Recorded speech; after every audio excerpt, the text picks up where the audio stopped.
BRS parliament అభ్యర్థి క్యామా మల్లేష్ తరపున మాజీ మంత్రి హరీష్ రావు విస్తృత ప్రచారాన్ని నిర్వహించారు.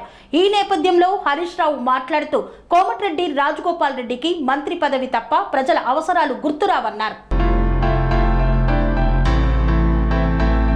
బీఆర్ఎస్ పార్లమెంట్ అభ్యర్థి క్యామా మల్లేష్ తరపున ఆయనను గెలిపించాలని కోరుతూ మాజీ మంత్రి హరీష్ రావు విస్తృత ప్రచారాన్ని నిర్వహించారు. ప్రచార నేపథ్యంలో హరీష్ రావు మాట్లాడుతూ మహాలక్ష్మి పేరిట మహిళలకు 2500 అని చెప్పి మా అక్కలకు ఇచ్చారా అని ప్రశ్నించారు. రైతు బంధు పేరిట ఎకరానికి 10,000 ఇచ్చారా అన్నారు. ముఖ్యమంత్రి రేవంత్ రెడ్డి ఆగస్టు 15వ తేదీలోపు 2 లక్షల రుణమాఫీ చేస్తే నా ఎమ్మెల్యే పదవికి రాజీనామా చేస్తా, లేకపోతే నీ ముఖ్యమంత్రి పదవికి రాజీనామా చేయాలని డిమాండ్ చేశారు. ఎమ్మెల్యే రాజగోపాల్ రెడ్డికి మంత్రి పదవి తప్ప ప్రజలకు ఇచ్చిన హామీలు అవసరం లేదన్నారు. మే 13వ తారీఖున అందరూ గుర్తుంచుకొని కారు గుర్తుకు ఓటేసి క్యామా మల్లేష్ ను గెలిపించాలని కోరారు. కాంగ్రెస్ 5 హామీలు అమలు చేయలేదు కాబట్టి ప్రజలారా బీసీ బిడ్డని క్యామా మల్లేష్ ను గెలిపించాలని పిలుపునిచ్చారు. బీజేపీ ప్రజలకు ఒక్క మంచి పని చేయలేదు, బీజేపీకి ఓటేస్తే పొయ్యిలో వేసినట్టే అన్నారు. బీఆర్ఎస్ పార్టీ ప్రభుత్వంలో రైతు బంధు, కేసీఆర్ కిట్టు, కళ్యాణ లక్ష్మి అనేక పథకాలు తెలంగాణ ప్రజల కోసం ఏర్పాటు చేశాం, అందించాం. మునుగోడు నియోజకవర్గం అభివృద్ధి కోసం 570 కోట్లు ఇస్తే దానిని రాజగోపాల్ రెడ్డి ఆపాడు. ముఖ్యమంత్రి రేవంత్ రెడ్డి కొత్తగా దేవుని మీద ఒట్లు పెడుతున్నారు. భువనగిరి పోతే లక్ష్మీ నరసింహస్వామి మీద ఒట్టు, సిద్దిపేట పోతే కొమరవెల్లి మల్లన్న మీద ఒట్టు, మెదక్ పోతే క్రిస్టియన్ చర్చి మీద ఒట్టు, ఇలా ఏ ప్రాంతానికి పోతే అక్కడ దేవాలయం మీద ఒట్టు వేస్తున్నాడని ఎద్దేవా చేశాడు. కాబట్టి ప్రజలారా కారు గుర్తుకు ఓటు వేసి క్యామా మల్లేష్ ను గెలిపించాలని ప్రజలకు పిలుపునిచ్చారు మాజీ మంత్రి హరీష్ రావు. రెండవ హామీ మా రైతుల కోసం 15,000 రూపాయలు రైతు బంధు ఇస్తామన్నారు. పడ్డాయా? 15,000 మీద దేవుడు ఆ 10,000 అన్న పడ్డాయా? 3 ఎకరాలకు 4 ఎకరాలకు పడ్డాయి, మిగతా అది కూడా పడ్డాయి. నేను ఒక విషయం గుర్తు చేయాలి మీకు. కరోనా కష్టకాలంలో కరోనా వచ్చి ఆమ్దాన్ లేనప్పుడు ఖజానా ఖాళీ ఉంటే కేసీఆర్ ఏం చేసిండు? మంత్రుల జీతాలు బంద్ పెట్టిండు, ఎమ్మెల్యేల జీతాలు బంద్ పెట్టిండు, ఉద్యోగస్తుల జీతాలు కోత పెట్టిండు. కానీ రైతులకు కరోనా కష్టకాలంలో మరి కేసీఆర్ 5 ఏళ్ళు బరాబర్ రైతు బంధు ఇస్తలేట్లా? ఈ కాంగ్రెస్ వాళ్ళు వచ్చి 5 నెలలు కాలే ఈ రైతు బంధు ఇయ్యే చేత కాలేట్లా అని నేను అడుగుతా ఉన్నా. అంటే ఎలా రైతు బంధు కూడా ఇయ్యే చేత కాలేదు. వడ్లకు మక్కలకు 500 బోనస్ అన్నారు, వచ్చిన అదే బోనస్. 2,500 క్వింటాల్ వడ్లు కొట్టమన్నారు, కొన్నారే. 2,500 దేవుడు రాంగా చూసుకుంటూ వచ్చిన చల్లాలల్లా నెల రోజుల నుంచి వడ్లను ఆడబెట్టి పడిగాపులు కాస్తున్నారు రైతులు. ఇలా వడ్లు కొనడం కూడా ఈ ప్రభుత్వానికి చేతనైతుంది. అదే విధంగా మా అమ్మ తాతలకు నెలకు 4,000 రూపాయలు ఇస్తానది కాంగ్రెస్ పార్టీ. ఇచ్చినారే? ఇవాళ 4,000 దేవుడెరుగు. నడిమిట్ల జనవరి నెలలో ఇచ్చే 2,000 కూడా ఎగ్గొట్టింది. నడిమిట్ల జనవరిలో అవ్వ తాతలకు ఒక 2,000 ఎగరగొట్టింది. అదేగా ఎన్నికడికేదో సామెత ఉండే, అన్న వస్త్రానికి పోతే ఉన్న వస్త్రం పోయింది. 4,000 ఇచ్చిన ఆశపడితే 4,000 ఒక నెల పింఛన్ ఎగరగొట్టిండు రేవంత్ రెడ్డి. అయినా కాంగ్రెస్ కోటేద్దామా? దయచేసి ఆలోచన చేయండి. అయితే వాస్తవాలు ఇట్లున్నాయి. నేను మొన్న రేవంత్ రెడ్డి గారు ఏం చేసిండు? 2 లక్షల రుణమాఫీ కాలేదని జనం అడిగితే భద్రాచలం పోతాడు, రాముల వారి మీద ఒట్టంటాడు, మెదక్ వస్తాడు, చర్చి మీద ఒట్టంటాడు, సిద్దిపేట పోతాడు, కొమరవెల్లి మల్లన్న మీద ఒట్టంటాడు. ఈ ఒట్లని ఎందుకు? నువ్వు నిజంగా 15 ఆగస్టు లోపు 6 గ్యారెంటీలు అమలు చేస్తే, 2 లక్షల రుణమాఫీ చేస్తే నేను నా ఎమ్మెల్యే పదవిని వదులుకుంటా. చేయకపోతే నువ్వు ముఖ్యమంత్రిగా రాజీనామా చేస్తావా? చేసే ముఖమైతే సవాల్ స్వీకరించాలా వద్దా? చేసే ముఖమైతే సవాల్ తీసుకోవాలా వద్దా? దేవుని మీద ఒట్టుగట్టడం కానీ రాజీనామా చేయడానికి సిద్ధపడట. అంటే ఇలా ఆలోచన చేయండి. మళ్ళీ మోసం చేయాలని చూస్తున్నారు. మోసపోతే ఈ కొడుకులు 4 ఏళ్ళ దాకా దొరుకుతారు. ఇక్కడ మీ రాజగోపాల్ రెడ్డి ఏమో మంత్రి పదవి కోసం ఆశపడుతుంది, నేనేమో నాకు ఉన్న ఎమ్మెల్యే పదవి కలుగుతా, నా అమ్మ తాతలకు 4,000 పింఛన్లు, నా అక్క చెల్లెలకు 2,500, మా రైతులకు 15,000, మా వద్దకు మక్కలకు 500 బోనస్ ఇయ్యి, 2 లక్షల రుణమాఫీ చెయ్యి, నా ఎమ్మెల్యే పదవి వదులుకుంటా మళ్ళా పోటీ చెయ్యి అని నేనంటున్నా. మీ రాజగోపాల్ రెడ్డి ఏమంటుండు, అవకాశాలకు 4,000 రాకపోయినా పర్వాలేదు, అక్క చెల్లెలకు 2,500 రాకపోయినా పర్వాలేదు, వడ్లకు మక్కలకు బోనస్ రాకపోయినా పర్వాలేదు, రైతుకు రుణమాఫీ జరగకపోయినా అవసరం లేదు, నాకు పదవి వస్తే చాలని రాజగోపాల్ రెడ్డి అండి. ఇలా ఆలోచన చేయొద్దామా? ఒక వ్యక్తికి పదవి కావాలన్నా ఈ ప్రజలకు లాభం కావాలన్నా ఆలోచించండి. ఈ ప్రజలకు మేలు జరగాలంటే ఈ కాంగ్రెస్ కు సురుకు పెట్టాల్సిన అవసరం ఉంది. ఎందుకు ఈ మాట అంటున్నా? నువ్వు మన ఊళ్ళల్లో చెక్కు బౌన్స్ అయింది అనుకో, చెక్కు బౌన్స్ అయితే శిక్ష పట్టదా పడదా? చెక్కు ఎవరైనా ఇచ్చిండ్రు, చెక్కు పాస్ కాలే, టైం మీద చెక్కు పాస్ కాకపోతే కోర్టుకు పోతే శిక్ష పట్టదా పడదా? మరి కాంగ్రెస్ వాళ్ళు బాండ్ పేపర్ 100 రోజుల్లో ఇస్తామని రాసిచ్చిండ్రు, మరి బాండ్ పేపర్ బౌన్స్ చేసిన ఈ కాంగ్రెస్ కు శిక్ష పడాలన్నా వద్దా? బాండ్ పేపర్ బౌన్స్ అయిందా లేదా? అయిందా లేదా? బాండ్ పేపర్ బౌన్స్ అయితే శిక్ష పడాలన్నా వద్దా? ఆ శిక్షనే 13వ తారీఖు నాడు మీరందరూ కారు గుర్తు మీద కీ కీ కీ అని గుర్తుంటే ఆ గుంపు మేస్త్రి గూబ వలగాలి, గుంపు మేస్త్రి గూబ వలిగేటట్టు మీరు తీర్పియండి.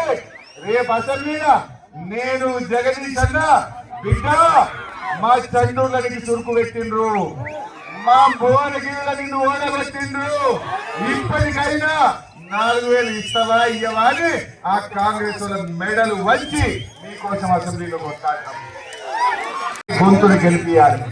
మీ తప్పిపై కాంగ్రెస్ కోటేసింది అనుకో, ఏమంటారు రేవంత్ రెడ్డి? నేను 4,000 ఎగబెట్టినా నాకే ఓటేసిండ్రు అంటారు, నేను రుణమాఫీ చేయకపోయినా నాకే ఓటేసిండ్రు అంటారు, వడ్లకు బోనస్ ఇవ్వకుండా నాకే ఓటేసిండ్రు అంటారు, 6,000లకు తులం బంగారం ఇస్తా అని ఎగబెట్టినా నాకే ఓటేసిండ్రు అంటారు. అనడా? ఆయన వాళ్ళు భూమి మీదకి రావాలంటే, ఇవన్నీ అమలు కావాలంటే కాంగ్రెస్ వాళ్ళకి చురుకు పెట్టాలి.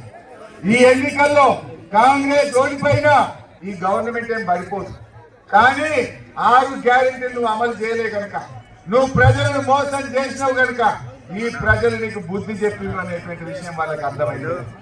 ఇవాళ అక్క చెల్లెలు ఆలోచించాలి. ఏమక్క కాంగ్రెస్ వాళ్ళు తులం బంగారం ఇస్తామన్నారా? వచ్చిందా? ఎవరికన్నా వచ్చిందా? ఇవాళ నిన్న ఈ 2 నెలల్లో 1,00,000 పెళ్లిళ్ళైంది, 1,00,000 పెళ్లిళ్ళైంది.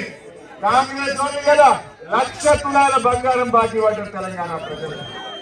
అదేందో ఏమో ఈ కాంగ్రెస్ వాళ్ళు గెలిచినాక 50,000కు తులం ఉన్న బంగారం 75,000 అయింది. కొండెక్కింది బంగారం. కందిపప్పు ఎంత అయింది చెల్లె? 170-200 అయిందట నిన్న. అయిందా? ధరలు పెరుగుతున్నాయి, సిమెంట్ బస్తా పెరిగింది, కంకర దొరకలేదు, సలాక పెరిగింది, ఇసుక దొరకలేదు. కాంగ్రెస్ వాళ్ళు వచ్చినాక ధరలన్నీ పెరుగుతా ఉన్నాయి. మరి ఏం చేసింది? బాగా మీరు ఆలోచన చేయండి. ఇవాళ 6 చేసినట్టు రేవంత్ రెడ్డి 6 గ్యారెంటీలు 5 అయినాయి. మొదటిది మహాలక్ష్మి వచ్చిందా? మహాలక్ష్మి 2,500 అక్క చెల్లెలకు వచ్చినాయా? రెండవది 15,000 రైతు బంధు వచ్చిందా? మూడవది 4,000 పింఛన్ అవ్వాతాతలకు వచ్చిందా? నాలుగవది నిరుద్యోగ వృత్తి మా విద్యార్థులకు భరోసా కార్డు వచ్చిందా? 5వది పేదలకు ఇల్లు వచ్చినాయా? మరి 5 కాదు, వాళ్ళేమంటారు 6 ఇచ్చేసినామని మనం చెవులలో పూలు పెట్టుకోం, మోసపోదామా? అందువల్ల నేను కార్యకర్తని కోరేది ఒక్కటే, దయచేసి ఇంటింటికి పోయి మీరు మంచిగా సంధానించండి. అక్క చెల్లెళ్లకు ఈ కాంగ్రెస్ మోసాలను బాగా అర్థం చేయించండి. మనకేం కావాలి? ఒక కోమటిరెడ్డి రాజగోపాల్ ఇది ఒక మనిషికి మంత్రి పదవి కావాలన్నా, ఈ అవ్వ తాతలకు 4,000 కావాలన్నా, ఒక మనిషికి పదవి కావాలన్నా, మా అక్క చెల్లెలకు పెళ్లి చేస్తే తులం బంగారం కావాలన్నా, ఒక మనిషికి పదవి కాదు, ఈ ప్రజలకు మేలు జరగాలి. మనందరికీ మేలు జరగాలంటే క్యామ మల్లేశం అన్న కారు గుర్తు మీద ఓటేయాలి. ఇక్కడ చామల కిరణ్ కుమార్ రెడ్డికి కాంగ్రెస్ వాళ్ళు టికెట్ ఇచ్చింది. నేను అడుగుతున్నా రేవంత్ రెడ్డిని, కిరణ్ కుమార్ రెడ్డికి ఏ గుణగణాలు ఉన్నాయని టికెట్ ఇస్తున్నాను? ఏమున్నాయి కిరణ్ కుమార్ రెడ్డి గొప్పతనం ఏంటి? రాహుల్ గాంధీ సంతకం ఫోర్జరీ చేసి పార్టీలకి సస్పెండ్ చేసినందుకు ఈయనకి టికెట్ ఇచ్చినవా? ఏ గుణగణాలు ఉన్నాయని చామల కిరణ్ కుమార్ రెడ్డి టికెట్ ఇస్తావు? ఆయన నిన్నగాక మొన్న 15 రోజుల కింద భూ కబ్జా కేసులో ఆయన మీద కేసు అంటే కిరణ్ కుమార్ రెడ్డి దగ్గర నోట్ల కట్టలు ఉన్నాయనో డబ్బు సంచలనం చూసి అలా టికెట్ ఇచ్చినట్టు కనబడతా ఉంది. మా మల్లేష్ అన్న బలహీన వర్గాల నుంచి వచ్చిన బీసీ బిడ్డ, బీసీల కోసం పోరాటం చేసినటువంటి ఒక మంచి నాయకుడు. దయచేసి మీరందరూ ఈ బీసీ బిడ్డను ఆశీర్వదించి బీసీల సత్తా చూపించాలని చెప్పి కూడా నేను ఈ సందర్భంగా కోరుతా ఉన్నాను. ఇక బీజేపీ ఉన్నది అన్నింటిలో ఒకటి, బీజేపీ వాళ్ళు కూడా తిరుగుతారు. నేను ఒకటే కోరుతున్నా, నాకైతే నమ్మకం వచ్చింది, ఈ తాప జనమైతే కాంగ్రెస్ కోటేయడానికి తయారు లేదు. కాంగ్రెస్ బుద్ధి చెప్పాలని ప్రజలు నిర్ణయించుకున్నారు. కానీ కాంగ్రెస్ మీద కోపంకి వచ్చే బీజేపీకి ఇట్లా ఓటేసింది అనుకో, నేను మీకు పోయేవాళ్ళు. 10 ఏళ్ళు ఢిల్లీలో బీజేపీ కేసీఆర్ ఉండగా మోటార్లు కాలినాయా? మరి కాంగ్రెస్ రాగానే మోటార్లు ఎందుకు కాలుతున్నాయి? ఆలోచన చేయండి. కాంగ్రెస్ వచ్చింది, కరెంటు మాయమైంది.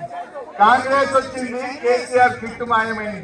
కాంగ్రెస్ వచ్చింది, రైతు బంధు మాయమైంది. కాంగ్రెస్ వచ్చింది, మంచి నీళ్లు కూడా ముప్పట్లకి వస్తలేదు. వాళ్ళు ఆలోచన చేయండి. అంటే ఈ కాంగ్రెస్ పార్టీ పరిపాలనలో పూర్తిగా ఫెయిల్ అయిపోయింది. ప్రజల్ని మోసం చేసింది. మళ్ళీ మోసం చేయడానికి ఈ రోజు కొత్త డ్రామా మొదలు పెట్టిండ్రు. దేవుళ్ళ మీద ఒట్టు, యాదగిరి దేవుడి మీద ఒట్టు అంటుండ్రు. మోసపోదామా? ఒట్టేందుకు మరి రాజీనామా తయారు కావాలి కదా. నిజంగా చేసేటోడు అయితే, 5 గ్యారెంటీలు ఇచ్చేటోడు అయితే రాజీనామాకి ఎందుకు తయారైతలేవు అంటే అన్ననే మోసం ఉన్నది. దయచేసి బీఆర్ఎస్ కార్యకర్తలారా, మా చండూరు అన్నా రమ్ములారా, నేను మీతో కోరేది ఒక్కటే, ఒక్క 9 రోజులు కష్టపడండి. ఒక్క 9 రోజులు ప్రజలు తయారున్నారు బీఆర్ఎస్ కోటేయడానికి. మీరు వెళ్ళి కాంగ్రెస్ మోసాలను అర్థమయ్యేటట్టు ఇంటింటికి పోండి, గడప గడప దొక్కండి, అర్థమయ్యేటట్టు చెప్పండి. ప్రజలు మనకు ఓట్లు వేయడానికి సిద్ధంగా ఉన్నారు. కాంగ్రెస్ వాళ్ళ అహంకారాన్ని, కాంగ్రెస్ వాళ్ళ మెడలు వంచాలని ఇలా ప్రజలు నిర్ణయం చేసుకున్నారు. అందువల్ల ఈ 9 రోజులు మీరు కష్టపడండి.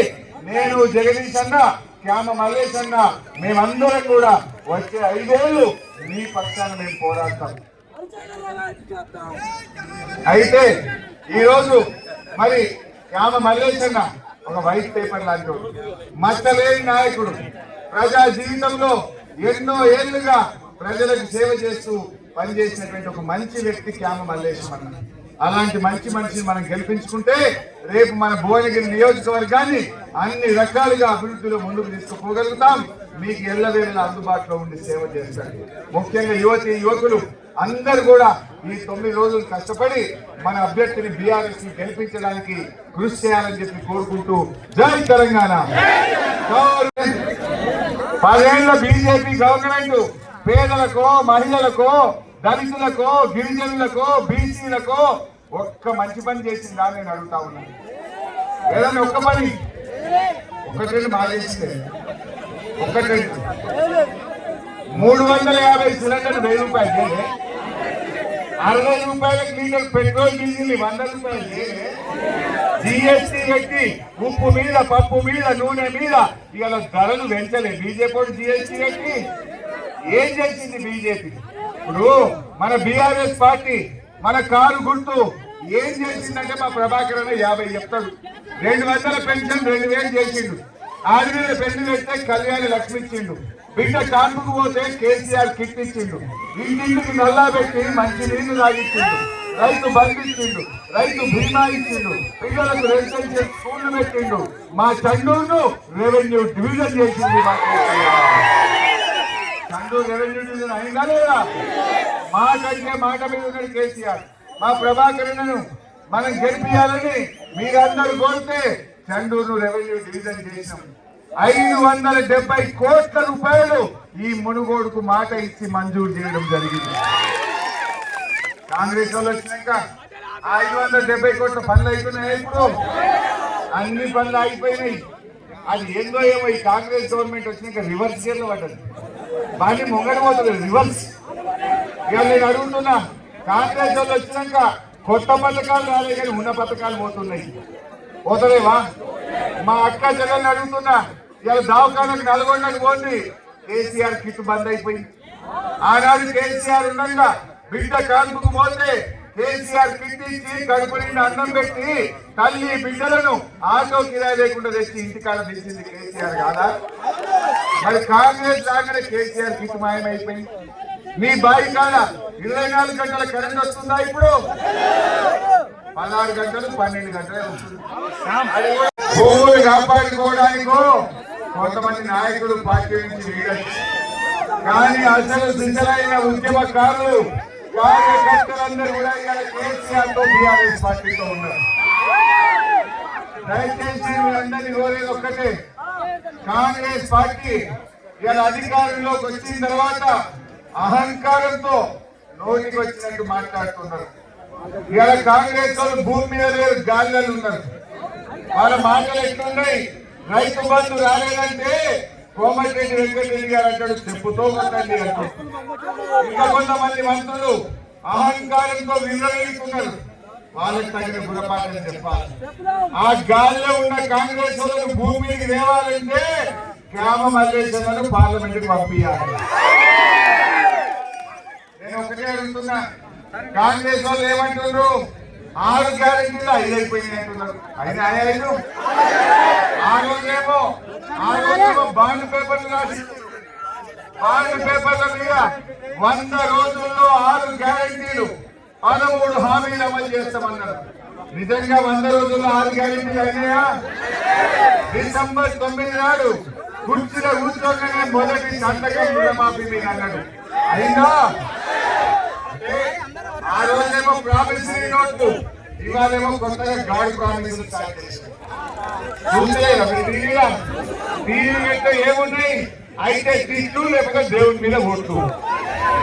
ఉన్నాయా? నిజంగా ఆ రోజేమో బాండ్ పేపర్ రాసి నమ్మించిన పబ్లిక్ ఇక మేము 100 రోజుల్లో ఇవన్నీ మీకు చేసిస్తామన్నారు.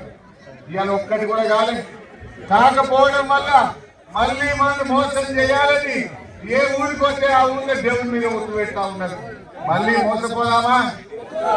ఇలా 6 5 అబద్ధం ఆడుతున్నారు. నేను మిమ్మల్ని అడుగుతా, ఇలా మొదటి హామీ మా అక్క చెల్లెళ్లకు నెలకు 2500 రూపాయలు 1వ తారీఖు వేస్తామన్నారు. పడ్డాయా చెల్లె? 2500 పడ్డాయా? మరి మా అక్క చెల్లెల్ని అడుగుతున్నా నేను, ఎందుకంటే ఇలా 4 నెలలు 5వ నెల పడ్డది. అంటే ఈ కాంగ్రెస్ పార్టీ ప్రతి చెల్లెకు అక్కకు 4 నెలలు ఇంటూ 2500 అంటే 10,000 రూపాయలు కాంగ్రెస్ పార్టీ బాకీ పడ్డది. మా అక్క చెల్లెలు కోరేది ఒక్కటే, ఎవరన్నా కాంగ్రెస్ వాడు మీ ఊళ్ళోకి వచ్చి కాంగ్రెస్ ఓటేయమంటే బిడ్డ 10,000 పెట్టిన తర్వాత నీ ఓటు సంగతి అని చెప్పి బాకీ పడలేదా? మొదటి హామీ మహాలక్ష్మి పేరు మీద అక్క చెల్లెలకు 2500 ఇస్తామని మహా మోసం చేసింది కాంగ్రెస్ పార్టీ. కాంగ్రెస్ వచ్చింది, కేసీఆర్ కిట్టు మాయమైంది. కాంగ్రెస్ వచ్చింది, రైతు బంధు మాయమైంది. కాంగ్రెస్ వచ్చింది, మంచి నీళ్లు కూడా మున్పటి లెక్క వస్తాయి. ఆలోచన చేయండి. అంటే ఈ కాంగ్రెస్ పార్టీ పరిపాలనలో పూర్తిగా ఫెయిల్ అయిపోయింది. ప్రజల్ని మోసం చేసింది. మళ్ళీ మోసం చేయడానికి ఈ రోజు కొత్త డ్రామా మొదలు పెట్టిండ్రు. దేవుళ్ళ మీద ఒట్టు, యాదగిరికి దేవుడి మీద ఒట్టు అంటుండ్రు. మోసపోదామా? ఒట్టేందుకు మనం రాజీనామాకు తయారు కావాలి కదా. నిజంగా చేసేటోళ్ళు అయితే 5 గ్యారెంటీలు ఇచ్చేటోళ్ళు అయితే రాజీనామాకు ఎందుకు తయారవుతారు? అంటే అందనే మోసం ఉన్నది. దయచేసి బీఆర్ఎస్ కార్యకర్తలారా, మా చండు అన్నదమ్ములారా, నేను మీతో కోరేది ఒక్కటే, ఒక్క 9 రోజులు కష్టపడండి. ఒక్క 9 రోజులు ప్రజలు తయారున్నారు బీఆర్ఎస్ కోటేయడానికి. మీరు వెళ్ళి కాంగ్రెస్ మోసాలను అర్థమయ్యేటట్టు ఇంటింటికి పోండి, గడప గడప దొక్కండి, అర్థమయ్యేటట్టు చెప్పండి. ప్రజలు మనకు ఓట్లు వేయడానికి సిద్ధంగా ఉన్నారు. కాంగ్రెస్ వాళ్ళ అహంకారాన్ని, కాంగ్రెస్ వాళ్ళ మెడలు వంచాలని ఇలా ప్రజలు నిర్ణయం చేసుకున్నారు. అందువల్ల ఈ 9 రోజులు మీరు కష్టపడండి. నేను జగదీష్ అన్న, క్యామ మల్లేష్ అన్న, మేమందరం కూడా వచ్చే 5 ఏళ్ళు మీ పక్షాన మేము పోరాడతాం.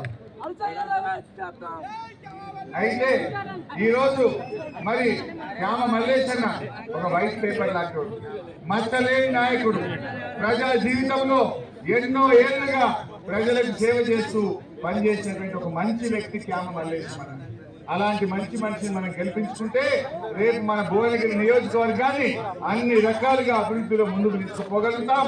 మీకు ఎల్లవేళలా అందుబాటులో ఉండి సేవ చేస్తారు. ముఖ్యంగా యువకులు అందరూ కూడా ఈ 9 రోజులు కష్టపడి మన అభ్యర్థిని బీఆర్ఎస్ గెలిపించడానికి కృషి చేయాలని చెప్పి కోరుకుంటూ జై తెలంగాణ. కారు గుర్తుకే, కారు గుర్తుకే.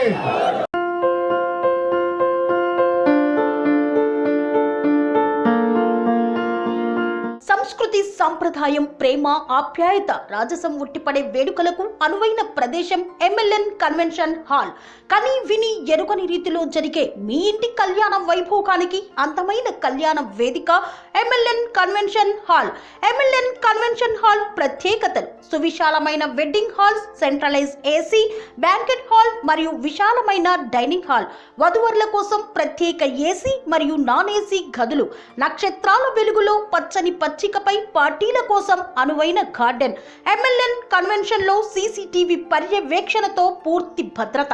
ఎక్స్పీరియన్స్ అండ్ ప్రొఫెషనల్ వర్కర్స్ గల అన్నపూర్ణ గ్రూప్ వారి సేవలు. 2000 వాహనాలు పార్కు చేసేందుకు సువిశాల పార్కింగ్ సౌకర్యం.